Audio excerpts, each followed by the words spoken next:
So today we shall discuss the Collegium System and National Judicial Appointment Commission Act. So recently, the Vice President of India criticized Indian judiciary for its alleged judicial overreach. He specifically criticized the act of judiciary to strike down the National Judicial Appointment Commission Act of 2014 and termed it as severe compromise of the parliamentary sovereignty and disregard of the mandate of the people. Furthermore, the Law Minister of India, Kiren Rijiju, wrote a letter to Chief Justice of India suggesting him to include government representatives in Supreme Court Collegium. Also, he blamed the Collegium system for high pendency of cases and vacancy of judges in higher judiciary. So let us see what are the provisions in Indian Constitution related to appointment of judges in higher judiciary. So Article 124(2) deals with the appointment of judges in Supreme Court. Similarly, the Article 217 deals with the appointment of judges in high courts in different states. So what is this Article 124(2)?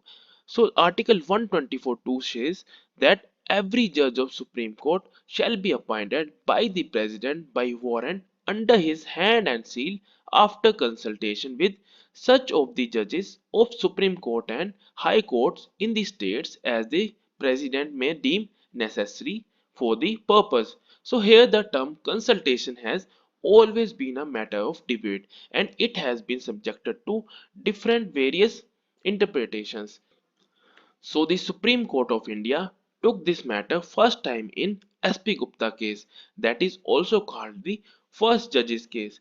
In this case, Supreme Court held that the term consultation could not be interpreted to mean concurrence and it is mere exchange of opinion between the executive and the judiciary. So the advice of the Chief Justice of India is not binding on the executive or the president.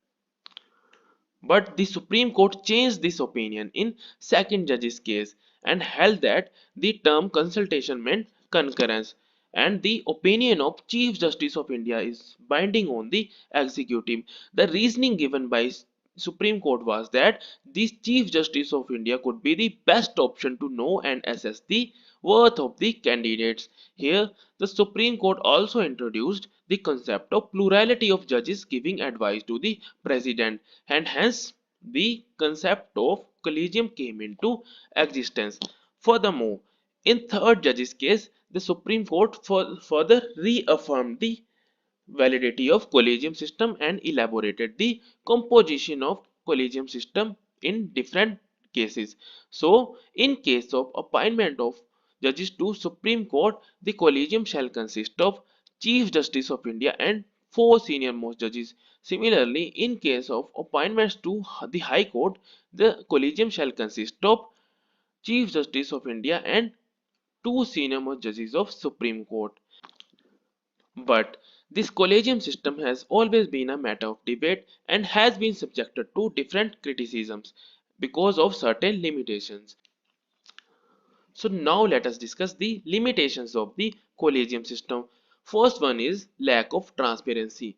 As we know, the Constitution of India has provided certain basic qualifications for appointment of judges to higher judiciary.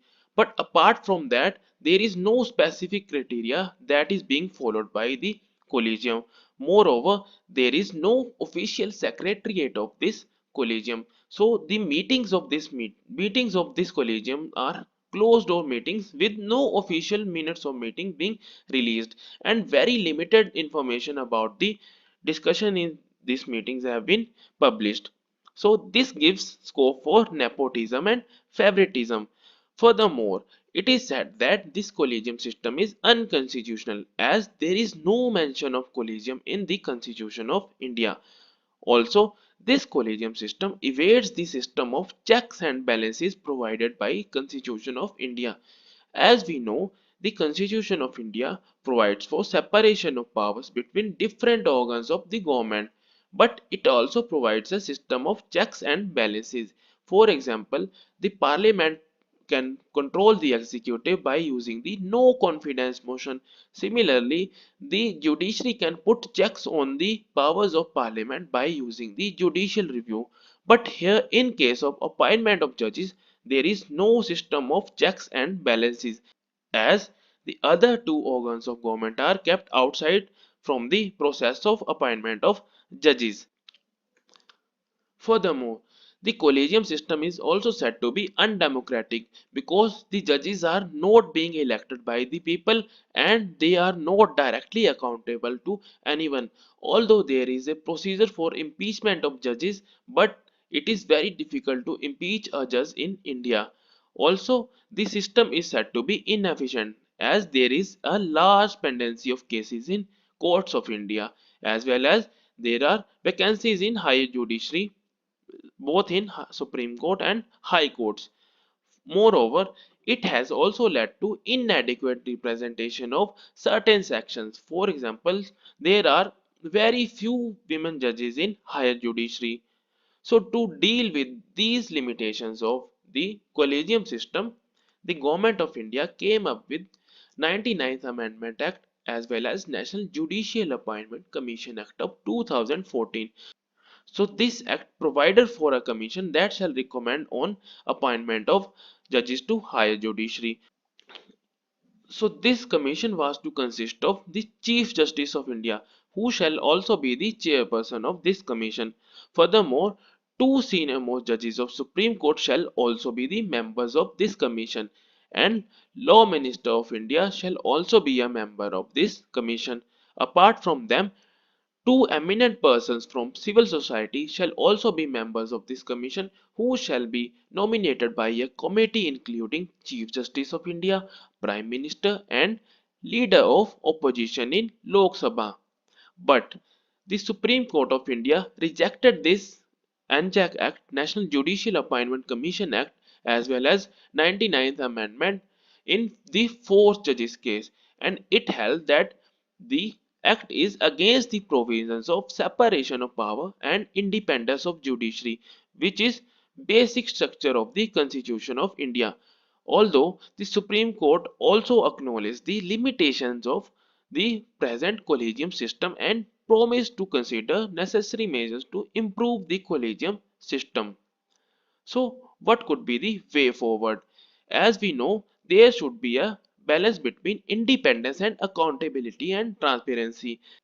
The problem is not with who appoints the judges but the manner in which they are being appointed. There should be a written manual for the procedure to be followed by the collegium while considering the names to be recommended. Furthermore, the records of all the meetings of the collegium should be published in public domain so there can be more transparency. Also, there should be justice within judiciary and equality of opportunity shall be provided to the candidates.